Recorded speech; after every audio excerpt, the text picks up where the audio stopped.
Moïse se présenta devant Pharaon, le regarda et lui dit, « Le Dieu des Hébreux m'a envoyé. » Sais-tu qui était Pharaon? Il était le roi le plus puissant de son époque, utilisant des chars de fer. C'était la technologie la plus avancée du moment. C'est un peu comme aujourd'hui avec toutes ces super armes, tous ces missiles et ces armes extrêmement destructrices que possèdent certaines des plus grandes nations du monde. Et toi, tu te présentes devant un tel roi et tu dis, « Le Dieu des Hébreux m'a envoyé. Laisse partir mon peuple. » N'est-ce pas une plaisanterie? L'Égypte dépendait de ce peuple pour travailler comme esclave. Et ils dirent, « Qui est ton Dieu? Comment oses-tu? Je suis le seul Dieu ici. Qui est ton Dieu pour que tu lui obéisses? » Moïse savait qu'il ne cherchait pas à entrer dans une simple discussion. Il laissa tomber son bâton. Il dit à Aaron, « Laisse tomber ton bâton. » Et le bâton devint un serpent. Les sages d'Égypte pensèrent qu'eux aussi pouvaient le faire. Ils jetèrent leur propre bâton. Et Moïse fit en sorte que le bâton d'Aaron engloutisse les leurs. Sais-tu ce qu'il fit? Il dépouilla leurs sages de leur autorité, parce que l'autorité était liée au bâton. Il récupéra leur manteau d'autorité avant même de commencer à parler. En d'autres termes, avant que nous commencions à discuter, laisse-moi d'abord te retirer ton autorité. Tu n'as pas le droit de parler lorsque je suis debout ici. Et lorsque Moïse eut terminé, il regarda Pharaon et dit, « Tu ne me reverras plus. » En réalité, cela aurait dû être un honneur pour toi de me voir. Qui es-tu pour me dire que je ne te reverrai plus? Dans son propre pays, cet homme avait un rang supérieur à celui de Pharaon. Voilà ce qu'est un fils. Voilà ce qu'est un fils. Tu vois, si notre sacerdoce échoue, nous nous privons nous-mêmes de la gloire que Dieu nous a donnée. Lorsque 3 d'entre nous entrent dans un territoire, le territoire devrait trembler parce que des étrangers sont arrivés, des ambassadeurs, des émissaires, des personnes envoyées d'une autre civilisation. Sais-tu ce qui se passerait si des êtres venaient dans ce monde depuis un autre royaume? Tout serait immédiatement paralysé. Pourtant, nous venons de la dimension céleste. Nous sommes des agents du ciel. Alors pourquoi sommes-nous ici comme si personne n'était venu? Parce que le sacerdoce est mort. Maintenant, nous sommes ceux qui cherchent des opportunités pour rencontrer les personnes auxquelles nous devrions donner des lois, simplement parce que le sacerdoce est mort. Des hommes étrangers ont travaillé ici. Pourtant nous avons l'héritage. Et la Bible dit que les choses qui ont été écrites, Romains 15 verset 4, ont été écrites pour notre instruction, afin que par la patience et la consolation que donnent les Écritures, nous possédions l'espérance. Ainsi, lorsque tu lis à propos d'Élie, lorsque tu lis à propos de Moïse, cela te donne une idée de l'héritage, de la famille à laquelle tu appartiens. Ce sont des hommes de prodige. Individuellement, ils ont fait trembler des nations, afin que tu ne sois pas satisfait de l'endroit où tu te trouves. C'est pour cela que leur histoire a été consignée. Pour te faire comprendre que tu viens d'un héritage et que ces dimensions sont accessibles dans cet héritage. Le sacerdoce. Permets-moi de te montrer quelque chose à propos du sacerdoce avant de te montrer les dimensions que tu assumes lorsque ton sacerdoce est activé. Tu sais, le sacerdoce n'est pas simplement prier et prier à haute voix. C'est une technologie dans l'esprit qui t'amène à un point où tu peux manier l'autorité. Lorsque Dieu a institué le sacerdoce, l'objectif était de nous amener à un endroit où nous pouvons exercer l'autorité céleste. Car il existe de nombreuses formes d'autorité dans lesquelles nous pouvons fonctionner. Mais l'autorité la plus élevée, qui est l'autorité de Dieu, est celle que Dieu nous a rendue accessible. Toutefois, il n'y a que le sacerdoce qui peut nous faire entrer dans ce niveau d'autorité. C'est pourquoi, dans l'Ancien Testament, même l'expiation était accomplie par le prêtre. Un homme pouvait avoir une telle autorité devant Dieu qu'il pouvait dire à Dieu, « Montre ta miséricorde et pardonne à ce peuple pendant 1 an. » Et Dieu écoutait, à cause de la technologie du sacerdoce. Lorsqu'il se présentait, il venait avec l'encens. Quand le prêtre arrivait devant l'autel des parfums, il répandait tellement d'encens que le propitiatoire était déjà saturé. Alors la Shekinah ne pouvait plus se retenir d'apparaître. Ainsi, le prêtre possédait la technologie pour invoquer Dieu depuis son trône au moyen de l'encens. Il entrait et libérait simplement l'encens. Puis un moment arrivait où la Shekinah apparaissait. Et lorsque la Shekinah apparaissait, il répandait le sang sur le propitiatoire. Et lorsque Dieu voyait le sang, même s'il était venu avec le jugement, il était apaisé. Voilà le niveau d'autorité que les prêtres exerçaient. Ainsi, le sacerdoce ne consiste pas simplement à prier fort et à se sentir satisfait. Cela, c'est du parasitisme. Le sacerdoce est la capacité de manier les puissances du siècle à venir. Et ce sont ces puissances qui nous donneront l'autorité pour prendre possession des territoires. Nous devons comprendre le sacerdoce nécessaire pour amener le Royaume-Uni au pied de la croix. Nous devons comprendre le sacerdoce nécessaire pour amener la Grande-Bretagne au pied de la croix. Amener le Royaume-Uni au pied de la croix dépasse largement le cadre d'un simple service d'église. Des hommes sages doivent se lever parmi nous. L'Église n'est pas seulement un environnement religieux. C'est une école. C'est une porte, comme une chambre de conseil, et c'est aussi un champ de bataille. C'est ici que nous combattons, et des choses se produisent dans les territoires. C'est ici que nous formons les gens. Nous les envoyons dans le gouvernement, nous les envoyons dans les médias, et ils possèdent des compétences qui ne sont pas enseignées à l'université, mais qui sont enseignées depuis Sion. Ainsi, lorsque tu voyages dans le lieu très saint, quelque chose t'arrive. Et il y a 5 insignes dont je veux parler dans les 10 prochaines minutes, pendant que nous commençons à prier. Lorsque tu entres là-dedans et que tu en ressors, la première chose, sans ordre particulier, est que tu deviens l'un des brûlants. Les brûlants. Ce sont les personnes que Dieu envoie dans les territoires, les brûlants. Ésaïe prophétisait. Il pensait que la prophétie consistait à appeler le nom des gens et leur numéro de téléphone, mais cela n'affectait pas le territoire. Tu portes un maillot noir, mais le territoire est sombre. Ton solde bancaire est de 2000 livres sterling, mais le territoire est sombre. Cela dépasse la simple manifestation du prophétique. Quelle est la texture de ton uniforme?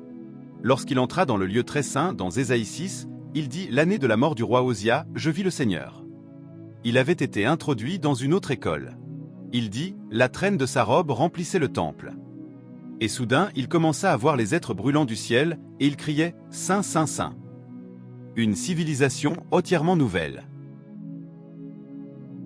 Toute la terre est remplie de sa gloire. Au moment où il entendit ces rythmes, personne ne l'attaqua. Mais cet homme commença à se maudire lui-même. C'était un prophète national, mais il n'avait pas de position dans les cours du ciel.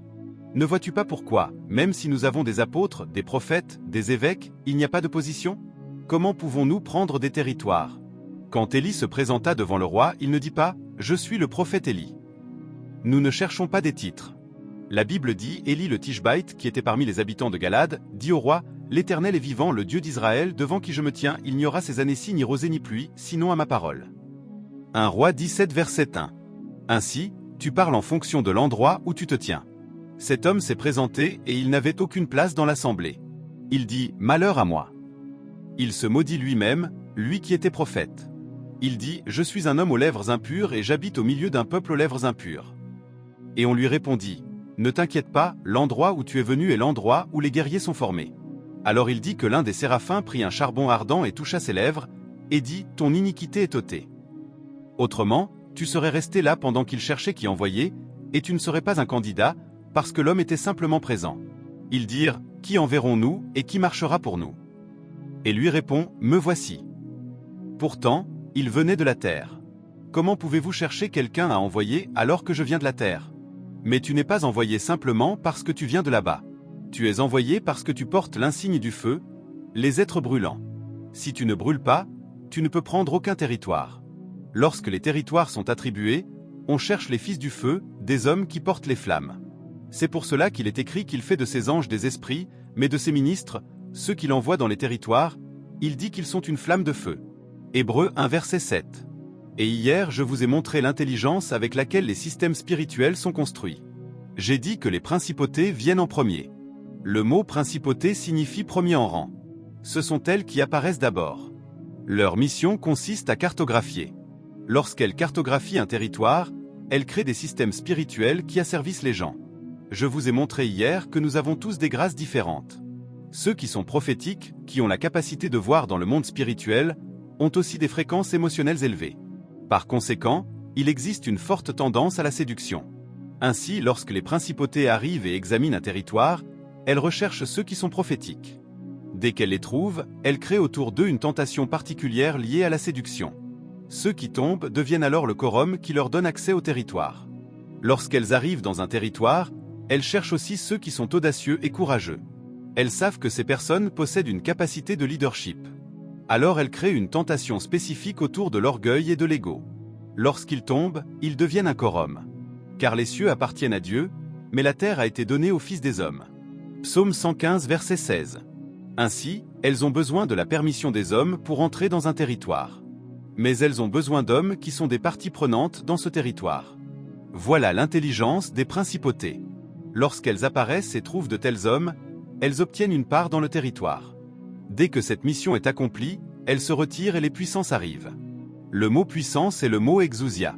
Elles ont l'autorité de lier les hommes aux addictions dans lesquelles ils sont tombés, afin qu'ils ne puissent plus s'en libérer. Tu peux commencer à regarder de la pornographie et dire que tu es tombé dessus par hasard. Mais lorsque tu veux arrêter, tu découvres que tu es devenu esclave. Tu peux commencer à fumer et dire « Je suis allé à une fête, on m'a juste proposé ».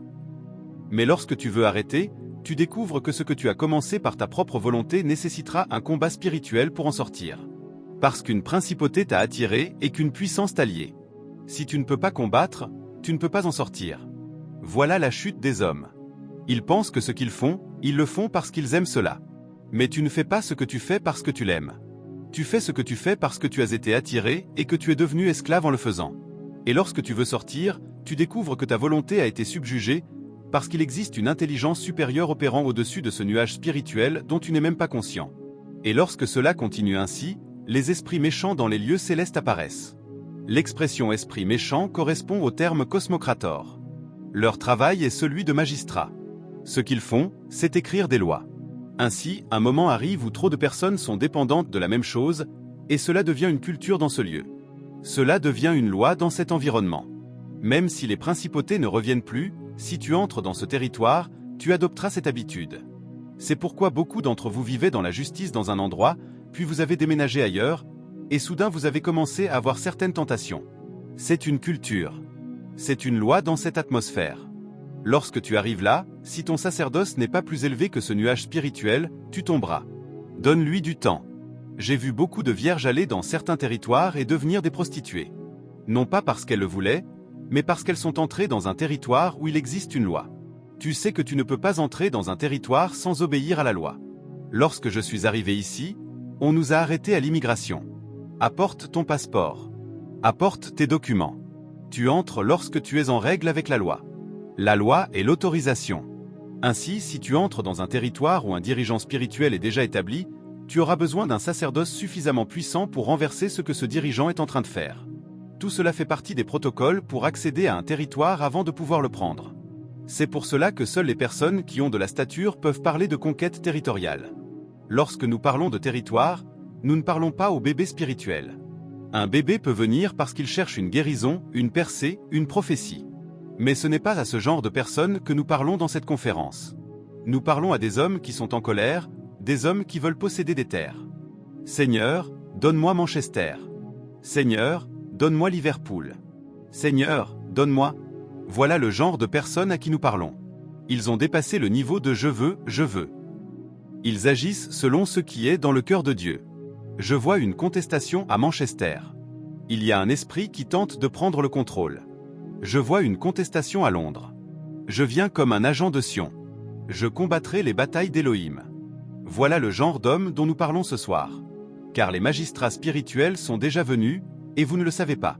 Certains d'entre eux sont arrivés il y a 200 ans. Toi qui es venu à Londres il y a 20 ans, tu es encore nouveau dans ce pays. Il existe des lois qui sont entrées dans ce territoire bien avant ton arrivée. Au moment où tu es apparu, tu as été confronté à ces réalités qui existaient déjà. Et tu dois posséder un sacerdoce plus élevé que le royaume où ces princes des ténèbres sont allés pour survivre dans ce pays. Il est écrit qu'il donne de la force à celui qui est fatigué et qu'il augmente la vigueur de celui qui tombe en défaillance. Ésaïe 40 verset 29. Puis il commence une comparaison, même les jeunes gens se fatiguent et se lassent, et les jeunes hommes chancellent. Ésaïe 40 verset 30. Au cas où tu penserais que parce que nous sommes jeunes, nous sommes ceux qui devons combattre. Il dit que les jeunes se fatigueront et que les jeunes hommes tomberont complètement, parce que cette course n'est pas une compétition entre hommes. C'est une bataille avec des esprits. Ainsi, ton énergie de jeunesse n'est pas un facteur. Mais si tu veux construire le type d'énergie qui te donne un avantage dans cette bataille, il dit, ceux qui se confient en l'Éternel renouvellent leur force. Ils prennent leur envol comme les aigles. Ils courent et ne se fatiguent point, ils marchent et ne se lassent point. Ésaïe 40 verset 31. Ainsi, l'endurance que tu développes se construit dans l'attente devant Dieu. Et qu'est-ce que l'attente ? L'attente est la capacité de suspendre tes penchants et de te concentrer sur Dieu jusqu'à ce qu'il te remplisse de sa dimension. C'est comme le travail d'un serveur dans un restaurant. Lorsqu'un serveur arrive dans un restaurant, son attention est tournée vers ceux qui vont passer commande. Il se tient simplement là. Au moindre signe, il se présente et demande « Que désirez-vous » Puis il sert. Voilà le travail d'un serveur. Ainsi, si tu es encore en train de prier tout en pensant au paiement de ton loyer, tu peux prier, tu peux même être un guerrier de prière, mais le sacerdoce n'a pas encore commencé. Si tu es encore en train de prier tout en pensant à ce frère qui a parlé contre toi ou à ce qui a été dit sur Internet, tu n'as pas encore goûté au sacerdoce. Si tu es encore en train de prier en te demandant ce que tu vas manger, alors ce que tu fais s'appelle la prière, et tu peux être un guerrier de prière. Mais lorsque tu deviens un prêtre, tu dois arriver à un point où ton esprit devient silencieux. À ce moment-là seulement, les signaux de Dieu peuvent venir vers toi.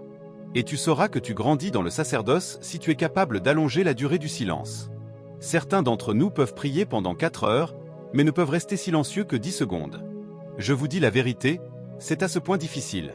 Certains devront prier pendant 1 mois avant d'apprendre à rester silencieux pendant 5 minutes. Tu arrives à cet endroit où tout en toi devient immobile. Et c'est dans ce lieu de silence que tu sauras que c'est Dieu. C'est là que la puissance du salut est libérée. Mais vois-tu, c'est un voyage dans l'esprit. C'est un voyage. Lorsque tu commences à apprendre ces choses, il existe parfois des aides pour t'accompagner.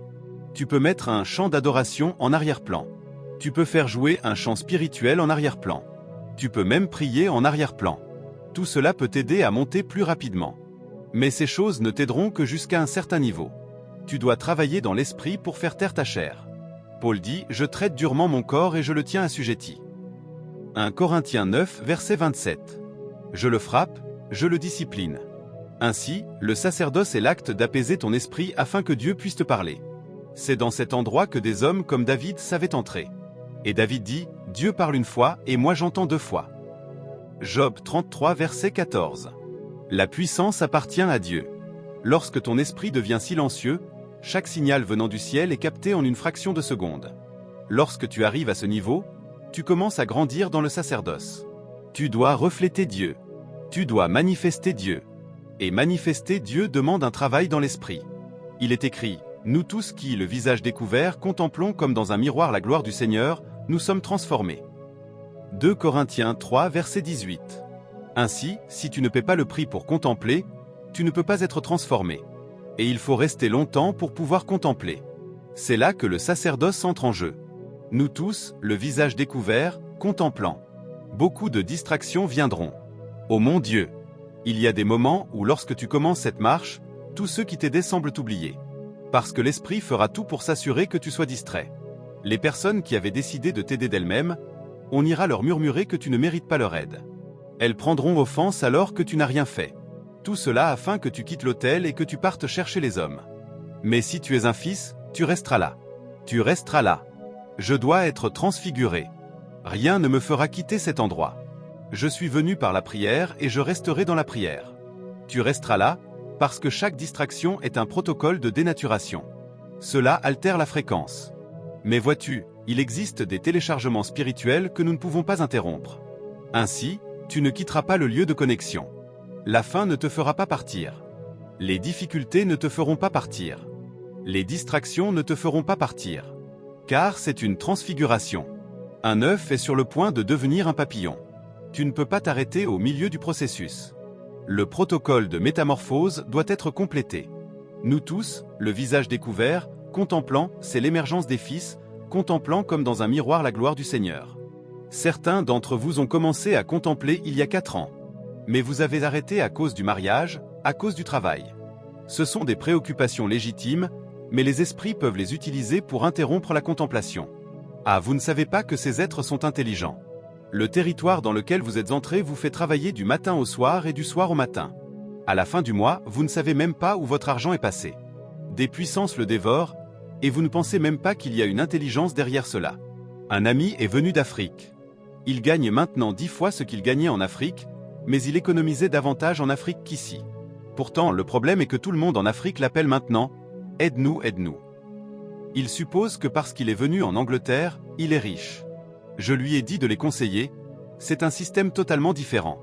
Il existe une intelligence qui gouverne cet endroit. Elle veut aspirer ton énergie, saisir ton temps, afin que lorsque l'on te parle de Dieu, tu penses même que Dieu est une distraction. L'idée est de t'empêcher de contempler. Et si tu ne combats pas cela, après 10 ans, tu deviendras un étranger à toi-même. Même toi, tu sauras que tu n'es plus la personne qui est entrée dans ce pays. Tu découvriras que tu es devenu une créature différente et que les voies de Dieu te sont devenues étrangères, parce qu'il existe une intelligence dans ce territoire. Un fils reflète Dieu. Un fils suit la voie de l'esprit. Un fils, troisièmement, endure la discipline du Seigneur. Dans Hébreux 12 verset 8, Il est dit que si nous sommes des fils, nous supportons la discipline. Nous avons la capacité et la force d'endurer la correction du Seigneur. Mais si nous ne le faisons pas, il est dit que nous sommes des enfants illégitimes. Et il y a beaucoup de chrétiens qui sont des enfants illégitimes, parce que dès que Dieu les corrige, ils s'en vont. Ils veulent être dorlotés. Seuls les enfants cherchent à être dorlotés. Lorsque tu n'es pas un fils, tu pries et Dieu ne répond pas. Alors tu dis, Dieu est-il réel? Pourquoi n'a-t-il pas répondu à cette prière? Tu plaisantes. S'il veut te former, il y aura des jours où il se cachera et tu le chercheras pendant des mois, et il restera silencieux. Mais tu arriveras à un point où toi et Dieu saurez que ta recherche de lui dépasse la simple réponse à une prière. Tu le cherches pour lui-même. Car il existe une dimension de Dieu appelée le Dieu qui se cache. Ésaïe 45, verset 15. Mais il y a des fils qui peuvent trouver Dieu même dans l'obscurité. Dans Exode 20, verset 21, il est écrit que Moïse s'approcha de l'épaisse obscurité où Dieu était. Ainsi, même lorsque Dieu se cache, il existe des hommes qui connaissent les chemins des ténèbres. Ils le chercheront jusqu'à trouver l'oracle qui demeure au milieu des charbons ardents. Pour eux, rien n'a plus de valeur. Seule la présence de Dieu compte. C'est pourquoi lorsque Dieu dit à Moïse, « Je ne marcherai pas avec vous », Moïse répondit, « Nous ne quitterons pas cet endroit. Nous sommes prêts à sacrifier toutes les ambitions. Ta présence est notre trophée. » Exode 33, verset 15. Si ta présence ne marche pas avec nous, alors il n'y a pas de terre promise à chercher. Parce que nous ne te cherchons pas pour le pain et le beurre. Nous te cherchons pour toi-même. Ainsi, la plus grande punition que Dieu inflige aux fils est de se retirer. Lorsque Dieu se retire, tu perds ta paix. Tu peux tout arrêter jusqu'à ce que tu le retrouves. Et lorsqu'il découvre que tu es arrivé à ce point, alors il ouvre ses oracles devant toi. C'est à ce moment-là que tu peux porter le gouvernement. Parce qu'à ce niveau, même si Dieu devait t'utiliser comme rançon, tu obéirais. Car il est écrit, Dieu a tant aimé le monde qu'il a donné son Fils unique. Jean 3, verset 16. Ce n'était pas sa volonté humaine, mais il était devenu un fils. Dans Gethsémanée, il dit, « Père, s'il est possible que cette coupe s'éloigne de moi. Toutefois, non pas ma volonté, mais la tienne. » Matthieu 26, verset 39. Celui-là avait été enseigné. Il avait appris l'obéissance par les choses qu'il a souffertes. Hébreux 5, verset 8. Tous ceux qui sont passés par là en sont sortis avec un signe. Tu ne peux jamais rester le même. Je te le dis, tu ne vas pas dans cet endroit et n'en ressors pas transformé. Quelque chose doit changer en toi au point que ta génération le remarque. C'est un signe et ce qui nous place dans notre rang. Car l'armée possède une structure. Il existe un modèle d'alignement. Tu dois t'aligner avec ton propre groupe. Tu dois t'aligner avec ta propre tribu. Parce que ceci est une affaire d'assemblée et tu ne peux entrer que selon ton rang. Ne vois-tu pas que même les soldats physiques ont des grades? Il y a la marine, il y a l'armée de l'air et il y a l'armée de terre. Tu ne viens pas simplement dire « Je suis un soldat ». Quel rang? Quel ordre? Il existe une hiérarchie et une organisation. La bataille n'est pas un chaos. Ce n'est pas un combat désordonné où quelqu'un lance des pierres au hasard. Non. Il y a un ordre. Il y a ceux qui sont entraînés à être agiles dans les airs. Lorsqu'ils montent dans les airs, ils deviennent comme des aigles et ils combattent d'en haut. Il y en a d'autres qui sont efficaces dans les eaux. Lorsqu'ils entrent dans la mer, ils deviennent comme des poissons. Ils attaquent avec férocité, comme des requins et des vagues. Et il y en a d'autres qui combattent sur la terre. Certains sont comme des lions. D'autres sont comme des gazelles. Ils avancent avec une audace qui te fait te demander « Qui sont ces hommes ?» Il y en a d'autres encore qui possèdent stabilité et discrétion. Ils peuvent suivre un chemin étroit jusqu'à te surprendre avec une attaque de guérilla. Tu es pris au dépourvu. Tout cela est le résultat des compétences qu'ils ont apprises sur l'autel. Il est écrit « Béni soit l'Éternel, mon rocher qui exerce mes mains au combat et mes doigts à la guerre. » Psaume 144, verset 1. Lorsque tu entres dans ce collège spirituel, je leur disais avant que nous venions ici, nous pensons que l'Église est simplement un rassemblement religieux, et c'est pour cela que nous sommes faibles. Mais ceci n'est pas seulement un rassemblement religieux. C'est aussi une école de l'esprit où les hommes sont formés. C'est aussi une porte où des sénateurs, des représentants de territoire, se rassemblent afin de proclamer des lois qui façonneront les nations. Dans 2 Samuel 5, versets 6 à 10, David leur dit que les Jébusiens ont pris possession de cette terre. Comment pouvons-nous la reprendre? Il dit, « Quiconque pourra prendre la ville deviendra mon général. » Et Joab répondit, « Moi, je le ferai. » Il n'y avait aucun accès direct à la ville. Alors ils cherchèrent un tunnel d'eau, infiltrèrent la ville par ce tunnel et combattirent de l'intérieur. C'est ainsi qu'ils conquirent Jérusalem et qu'elle devint la cité de David. Nous avons besoin d'hommes sages à qui Dieu peut donner des stratégies divines. Cette terre est trop ancienne pour que ton intelligence humaine suffise. L'architecture des systèmes que tu vois aujourd'hui existe parfois depuis plus de 800 ans. Il faudra la sagesse d'esprits plus anciens pour te dire quoi faire afin d'influencer les âmes des hommes dans ce territoire. Nous avons besoin d'hommes sages. Si les hommes sages ne se lèvent pas, la conquête des territoires deviendra un sujet oublié. Car servir le Seigneur ne consiste pas simplement à venir chanter un chant qu'une personne ointe à chanter et qui enthousiasme les gens. Servir le Seigneur commence lorsque ton esprit commence à appeler Dieu pour ce qu'il est. Alors la révélation de Dieu qui s'est produite dans ton esprit commence à jaillir de toi comme un fleuve. Et lorsque cette révélation jaillit, elle vient avec la gratitude. Elle vient avec la révérence. Elle vient avec l'honneur. Elle vient avec l'action de grâce. C'est ce que faisaient les 24 anciens dans Apocalypse 4 versets 8 et 11. Saint, Saint, Saint est le Seigneur Dieu Tout-Puissant. Tu es digne, Seigneur, de recevoir la gloire, l'honneur et la puissance, car tu as créé toutes choses et c'est par ta volonté qu'elles existent et ont été créées. Tu commences alors à appeler Dieu et à parler avec lui à partir de la révélation de son être et de sa majesté.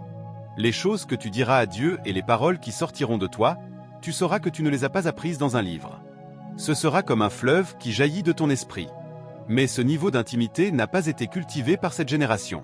Ainsi, la plupart d'entre nous, lorsque nous venons devant Dieu, nous ne savons même pas quoi dire. Et même lorsque nous parlons en langue, nous sommes distraits, parlant simplement par habitude. Car si le sacerdoce commence réellement, la crainte de Dieu te saisira. Tu verras sa majesté et cela produira la révérence. Cela produira l'honneur. Et lorsque tu verras sa bonté, cela produira la gratitude. C'est ta rencontre avec sa majesté et avec sa bonté qui active le service envers le Seigneur. Tu peux rester là pendant 1 heure. Parfois tu pleures et tu ne dis même rien à cause du poids de sa présence qui vient sur toi. Mais Dieu lit cette révérence comme un parfum qui monte de ton esprit. Si nous voulons la puissance, nous devons arriver à un point où notre esprit adore, et pas seulement nos lèvres. C'est ce dont Jésus parlait lorsqu'il disait que le Père cherche de vrais adorateurs. Et il dit que les vrais adorateurs adorent en esprit et en vérité. Jean 4 versets 23 et 24. Écoute ceci. Il existe une connaissance de Dieu qui n'est pas dans ton intelligence, mais dans ton esprit. Car lorsque tu es né de nouveau, Dieu a rencontré ton esprit. Il est écrit, celui qui s'attache au Seigneur est avec lui un seul esprit. 1 Corinthiens 6 verset 17. Lorsque tu commences à pratiquer le sacerdoce, ton esprit commence à se connecter à ton intelligence. Alors ce que tu connais par expérience et par intimité commence à sortir de ton esprit. Lorsque tu arrives à ce niveau, tu verras que les puissances du ciel commenceront à se manifester envers toi. Mais parfois cela demande beaucoup de silence. Parfois cela demande beaucoup de jours de séparation. Parfois cela demande beaucoup d'efforts pour rester seul dans le silence. Et c'est un prix que nous ne voulons pas payer. Pourquoi pensez-vous que les anciens fonctionnaient avec tant de puissance? Pensez-vous que Moïse s'est simplement présenté devant Pharaon en disant « Laisse partir mon peuple » Non. Découvrez leur histoire, ils ont travaillé dans la prière. Certains de ces hommes montaient sur la montagne et y restaient 40 jours. Lorsqu'ils redescendaient, ils s'étaient vidés d'eux-mêmes. Seul Dieu remplissait leur vase. Je ne dis pas que tu dois abandonner ton travail. Mais je dis que tu peux entraîner ton esprit de telle manière que même lorsque tu es au travail, ton attention reste tournée vers Dieu. Parce que tu ne t'arrêteras pas jusqu'à ce qu'une dimension de Dieu que tu n'as jamais lue dans un livre commence à jaillir de ton esprit. Voilà ce que les anciens savaient. Voilà le travail du sacerdoce. Si le sacerdoce doit être authentique, ton esprit doit louer Dieu parce que tu auras rencontré sa majesté, ce qui produit la révérence, et tu dois aussi avoir rencontré sa bonté, ce qui produit une véritable gratitude envers Dieu. Mais nous ne sommes pas capables d'aller si loin, et c'est pour cela que nous sommes superficiels. Même nos cultes aujourd'hui. Dès qu'on dit 2 heures, tout le monde est fatigué parce qu'il n'y a pas d'endurance. Quelle est la couleur de ton vêtement? Certains d'entre nous portent des vêtements légers, d'autres portent le feu, et d'autres portent les robes de la justice. Mais quoi qu'il en soit, nous devons tous être décorés, car l'époque dans laquelle nous sommes entrés exige des hommes qui ont de la capacité dans l'esprit. Oh, il y a une guerre en cours. Notre rang ne doit pas être affaibli.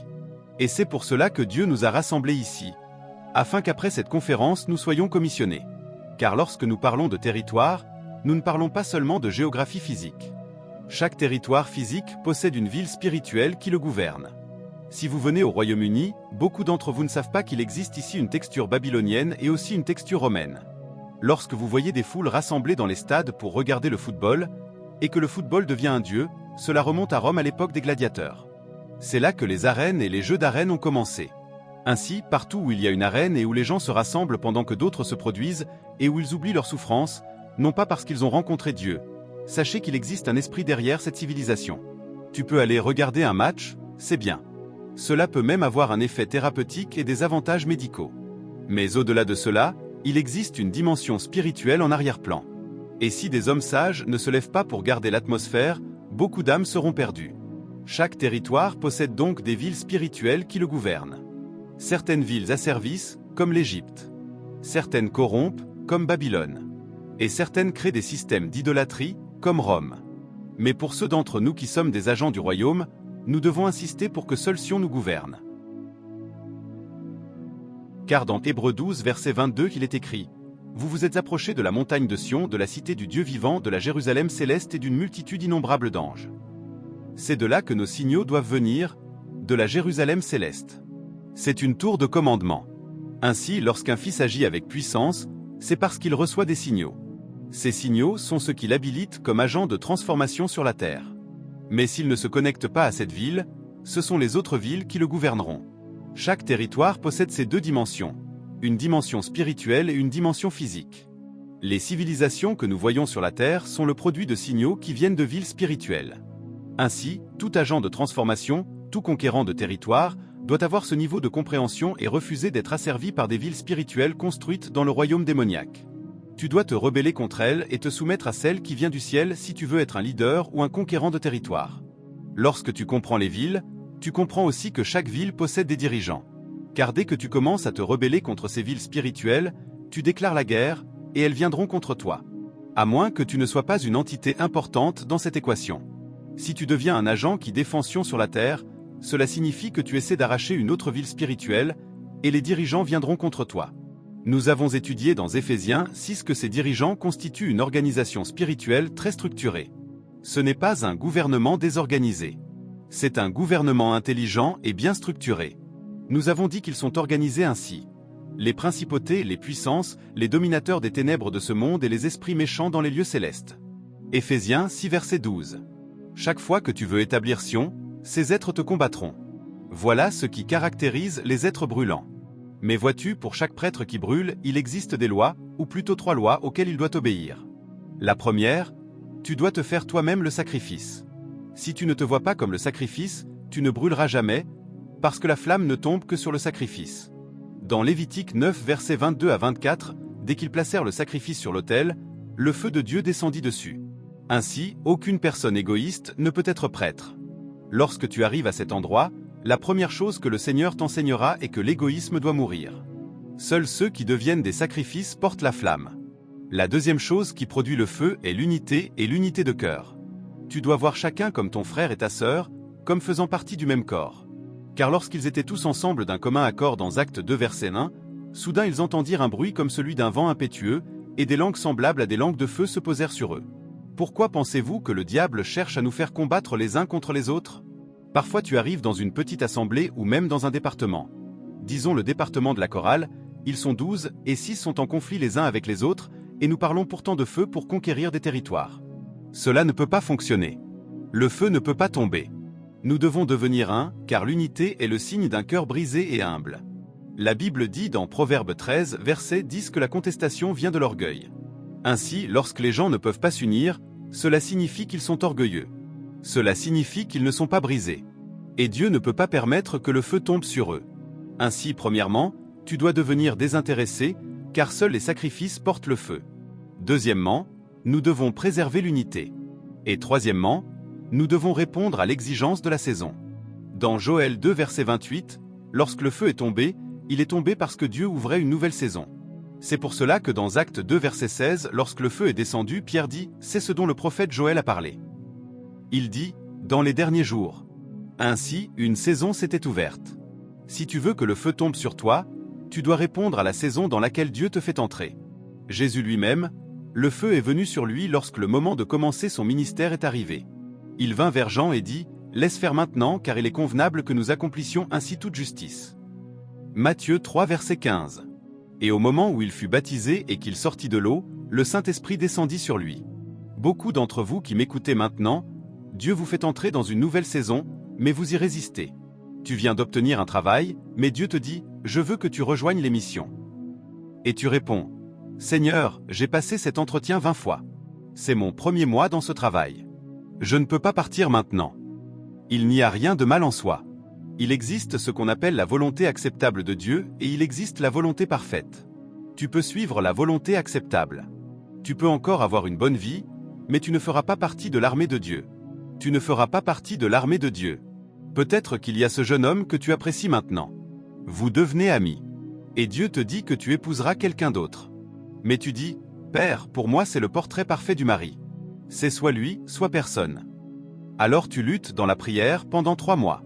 Et finalement Dieu dit, très bien, puisque c'est ce que tu veux, vas-y. Je bénirai cela. Et il bénira ton choix. Mais cela reste la volonté acceptable.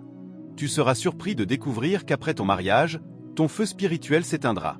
Car le feu est pour l'avancement du royaume, pas pour l'excitation personnelle. Et tu as choisi un chemin qui n'est pas aligné avec l'agenda du royaume de Dieu. Si tu veux brûler pour Dieu, tu dois répondre à la saison. Mais ces choses ne sont pas un problème pour ceux qui sont déjà entrés dans cette dimension. Si ton sacerdoce t'a conduit là, être sacrificiel devient normal. Se soumettre aux exigences des saisons devient normal. Tu t'y soumets et tu portes les flammes qui délivreront une génération. Ne savez-vous pas que certains pasteurs sont venus d'Afrique et qu'ils vendent maintenant des noix de coco ici? Ils étaient prêtres en Afrique. Mais lorsqu'ils sont arrivés à Londres, on leur a montré la valeur de la livre sterling, et ils ont commencé à convertir les montants dans leur tête. Une livre équivaut à 1800 Naira. Une livre équivaut à 1800 Naira. Même lorsqu'ils dorment, ils pensent, une livre égale 1800 Naira. Après 3 mois, ils découvrent que le dimanche est leur seule opportunité. Comme ils ne peuvent plus faire 5 services dans la semaine, ils se disent qu'ils vont profiter du dimanche. Et voilà le pasteur dans un kiosque en train de vendre des produits nigérians. Le poisson est ici. Les produits sont là. Pourtant, cet homme était un prophète en Afrique. Il pouvait entrer dans le 3e ciel et ramener le conseil de Dieu. Que s'est-il passé? Il est entré dans un territoire où des lois ont été écrites. Avant même qu'il n'arrive, une loi existait déjà. Si tu traverses l'Atlantique, ton âme doit désirer la livre sterling. Il ne le savait pas. Mais la manière dont Dieu agit est différente. Si tu suis le conseil de Dieu, toutes les choses que les nations recherchent te seront données. Il est écrit, cherchez premièrement le royaume de Dieu et sa justice, et toutes ces choses vous seront données par-dessus. Matthieu 6 verset 33. Mais c'est à Sion que ton âme apprend ces choses. Tu peux l'avoir lu théologiquement, mais ton âme ne peut interagir avec cette connaissance que lorsque tu montes. Lorsque tu montes dans les royaumes de lumière, il parle à ton âme. Et lorsque ton âme reçoit cette parole, tu acquiers une gravité spirituelle. Peu importe ce qui se passe dans le territoire, cela ne peut plus t'affecter. Mais le danger d'être soumis à ces lois est qu'il existe des esprits méchants. Ils viennent après les dominations. Le mot utilisé est cosmocrator. Ce sont eux qui affligent les hommes. Lorsque tu observes longtemps, tu découvriras qu'il existe une voie qui semble droite à l'homme, mais dont l'issue est la destruction. Proverbe 14 verset 12. Ainsi, lorsque nous voulons reprendre des territoires, il y a un combat. Il y a une lutte. C'est une bataille. Et cette bataille n'est pas seulement contre les hommes. Elle est contre des dieux, contre des princes dans le monde spirituel. Les soldats du monde sont souvent plus disciplinés que nous. Au niveau d'un simple recrue, un soldat de garde peut rester debout 6 heures sans bouger. Même s'il sait qu'il va trembler, il reste là.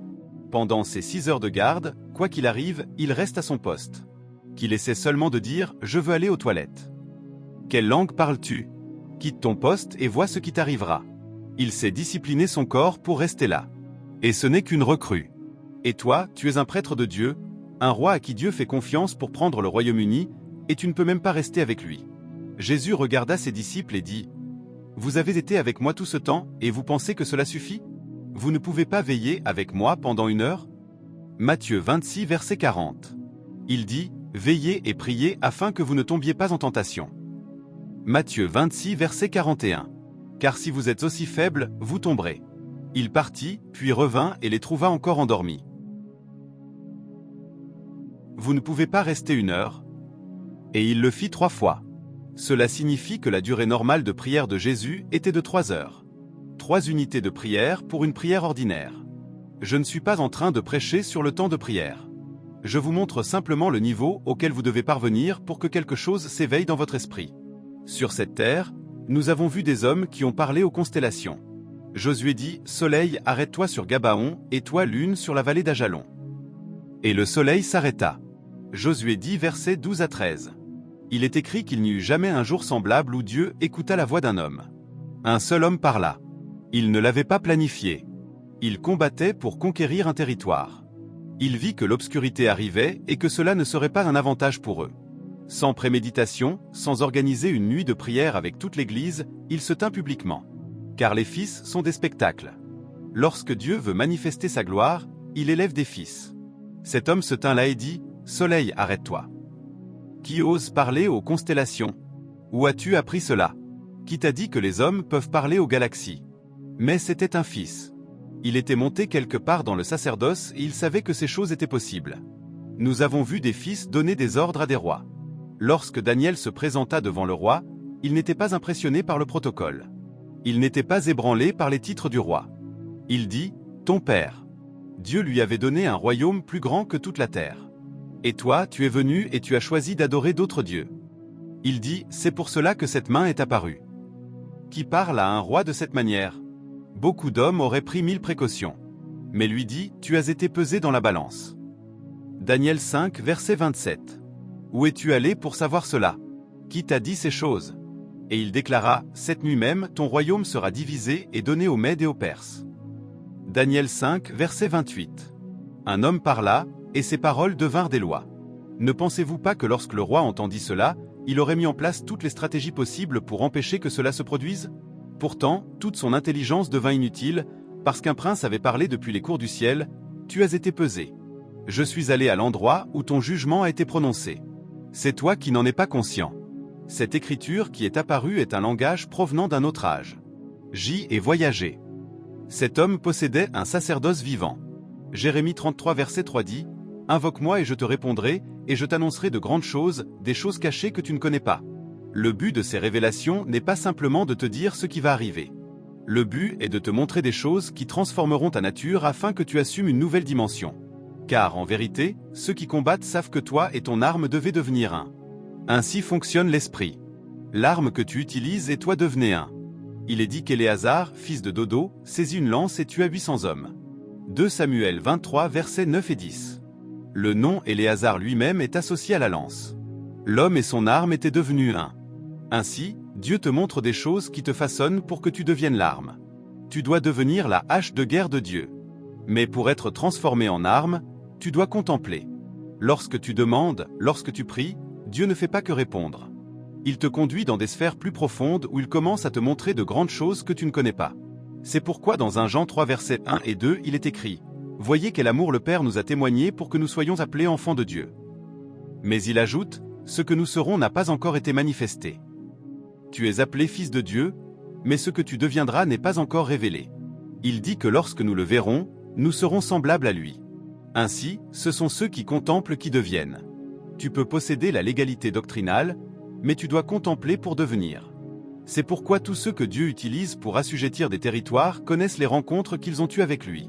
Ce sont ces rencontres qui les ont façonnés dans les dimensions capables de conquérir ces territoires. Voilà les puissances des fils. C'est pourquoi lorsque tu rencontres quelqu'un qui est devenu un fils, son poids spirituel est le poids de sa consécration sur l'autel. Les fils ne sont pas des bavards. Ce sont des prêtres. Nous restons sur l'autel. Nous combattons et nous soumettons la chair jusqu'à ce que nous marchions avec Dieu. Nous le servons. Nous l'attendons. Nous le contemplons. Puis, lorsque tu passes du niveau de la contemplation, tu es appelé à participer. Il y a des moments où tu vois, puis une voix te dit « Monte ici ». Apocalypse 4 verset 1. Lorsqu'il commence à t'appeler ainsi, sache que tu es sur le point d'entrer dans ton héritage. Jean dit « Moi Jean, j'étais dans l'esprit au jour du Seigneur, et j'entendis derrière moi une voix forte comme celle d'une trompette. » Apocalypse 1 verset 10. Et lorsqu'il se retourna, il vit 7 chandeliers d'or. Ainsi, tu commences par contempler. Puis l'ange commence à t'expliquer la signification des chandeliers. J'en vis même Jésus marcher au milieu des chandeliers, et Jésus se présenta lui-même, « Je suis l'alpha et l'oméga. » Apocalypse 1 verset 11. C'est à ce moment-là que tu es instruit dans les voies de Dieu. Lorsque tu montes plus haut, c'est là que les mystères de Dieu te sont révélés. Et c'est là que tu reviens comme un guerrier pour ta génération. Jean dit qu'à un moment donné, il entendit la voix des 7 tonnerres. Il voulut écrire ce qu'il avait entendu, mais on lui dit de ne pas l'écrire. Apocalypse 10 versets 3 et 4. On lui dit, ceci n'est pas pour la terre. Ceci est seulement pour ceux qui peuvent venir jusqu'ici. Parce que lorsque tu entends ces choses, tu retournes sur la terre comme un messager de Sion. Paul aussi est allé dans ces lieux. Il dit, je connais un homme en Christ qui, il y a plusieurs années, si ce fut dans son corps ou hors de son corps, je ne sais, fut enlevé jusqu'au 3e ciel. 2 Corinthiens 12, versets 2 à 4. Il fut aussi transporté au paradis et entendit des paroles ineffables qu'il n'est pas permis à un homme d'exprimer. Ces paroles contiennent les codes secrets de la création. Certaines paroles ne peuvent pas être dites. Mais certaines paroles peuvent être prononcées sur la terre et transformer des nations. C'est de là que les nations sont conquises.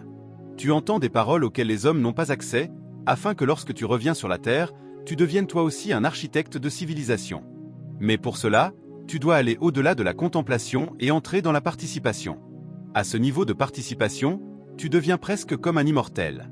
Tu remarqueras que les lois qui te sont données dans ce royaume sont les mêmes lois qui gouvernent les anges. Un seul homme de ce niveau peut suffire pour un territoire. Dieu peut regarder un tel homme et lui dire « Va en Irlande du Nord ». Et cet homme n'a pas besoin d'organiser une grande croisade. Il peut simplement entrer dans la ville pendant la nuit. Dès qu'il arrive, parce qu'il a accès au secret, il sait quoi faire. Il peut simplement entrer dans la ville et recevoir la révélation des points où se trouvent les portes spirituelles du territoire.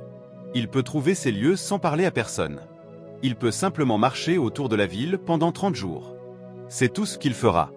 Il marchera simplement autour de la ville. Et personne ne saura ce qui se passe. Mais c'est ainsi que les villes sont conquises. Demain, je vous montrerai les protocoles pour prendre des territoires.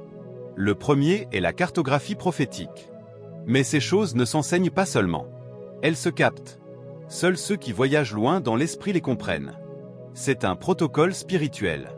Chaque ville possède ses propres lois. Lorsque tu deviens un législateur spirituel, tu sais ce qui a été déclaré sur un territoire qui pousse les jeunes à perdre leur pureté dès l'âge de 19 ans. Tu sauras ce qui a été proclamé sur une terre qui rend presque impossible pour les gens d'aller à l'église et de servir Dieu à 25 ans. Tu sauras ce qui a été prononcé sur un territoire qui pousse les hommes à devenir corrompus dès qu'ils accèdent au pouvoir. Même ceux qui sont envoyés par Dieu, dès qu'ils deviennent gouverneurs, deviennent des criminels. Tu connaîtras les lois. Et lorsque tu arrives dans un territoire, tu te rends aux portes. Parfois, tu marches autour d'une ville pendant 30 jours. Et durant ces 30 jours, il peut même t'être interdit de parler. Tu ne peux pas expliquer cela. Ce n'est pas une doctrine. C'est l'intimité. C'est le sacerdoce en guerre. N'avez-vous pas lu ce qui est arrivé à Josué? Il y a une place pour la stratégie, mais il y a aussi une place pour le sacerdoce. La Bible dit dans Josué 5, versets 13 à 15 que Josué était seul, observant la ville, lorsqu'il vit soudain un homme se tenir devant lui, une épée nue à la main. Cela n'était pas pour un simple service d'église. C'était pour les prêtres. Josué le regarda. Il savait que cet endroit était un lieu de confrontation. Il lui dit, « Es-tu pour nous ou pour nos ennemis ?» L'homme le regarda et répondit, « Non. Je suis le chef de l'armée de l'Éternel. » En d'autres termes, je ne suis ni pour toi ni contre toi. Je suis venu comme chef de l'armée du Seigneur. Quiconque s'aligne avec Dieu, je suis avec lui. Au moment où Josué se prosterna devant lui, cet homme commença à lui révéler des secrets. Il lui dit, « Voici ce que tu vas faire. Rassemble tout Israël. Qu'il marche autour de la ville une fois par jour pendant 6 jours en silence. Si quelqu'un parle, il aura violé le protocole. Ce que vous faites s'appelle un alignement spirituel. Les armées du ciel cherchent à entrer en résonance avec les armées de la terre afin que la bataille passe de la juridiction physique à la juridiction spirituelle. Si vous parlez, vous créez une interférence. Gardez le silence. Marchez simplement autour de la ville. » Puis il dit, « Le 7e jour, la résonance sera atteinte. Lorsque vous crierez, ce ne sera plus le cri des hommes. Ce sera le cri du roi de Sion. Car la manière dont Dieu met les armées de la terre en confusion est liée au cri. Il est écrit, « Celui qui siège dans les scieries. » Psaume 2 verset 4. Mais avant que ton cri devienne le cri de Dieu, il faut 6 jours d'alignement. Il dit, « Marchez autour de la ville pendant 6 jours, une fois par jour en silence. » Le 7e jour, que les prêtres sonnent de la trompette. Et au moment où la trompette retentit, les murailles de Jéricho s'écroulèrent. Josué 6 verset 20. C'était une forteresse imprenable. L'histoire dit que cette char de guerre pouvait rouler sur ces murailles. Des maisons étaient même construites dessus. Il était impossible de les briser ou de les escalader. Alors Dieu ne leur demanda pas de les attaquer. Il leur demanda de faire quelque chose qui ferait que la terre elle-même les engloutisse. Et lorsqu'ils crièrent, la terre ouvrit sa bouche et engloutit la muraille. Ensuite ils entrèrent et frappèrent les soldats. À ce moment-là, la force individuelle ne comptait plus. Même le plus faible guerrier était devenu puissant. Et ils prirent Jéricho. Tout cela arriva parce qu'un homme comprenait les lois spirituelles et les procès spirituels. Lorsqu'il s'agit de territoire, copier et coller ne fonctionne pas. Tu dois parler des fréquences qui viennent d'une autre dimension. Et seuls les prêtres peuvent faire cela. Seuls ceux qui voyagent dans l'esprit. Certains d'entre nous sont encore au niveau du service extérieur, au niveau du simple ministère devant Dieu. Rien ne sort de nous. Lorsque nous sommes dans la présence de Dieu, nous nous endormons parce que nous ne pouvons pas persévérer. Il n'y a pas de faim pour Dieu. Il n'y a pas de soif. Et nous ne sommes même pas insatisfaits de notre condition. C'est pourquoi, pour nous initier au sacerdoce, Dieu place souvent des fardeaux dans nos cœurs. Il met quelque chose en nous qui nous pousse au-delà de nos limites, parce qu'il veut former des prêtres. Si tu entres dans ce chemin, tu ne seras plus jamais le même.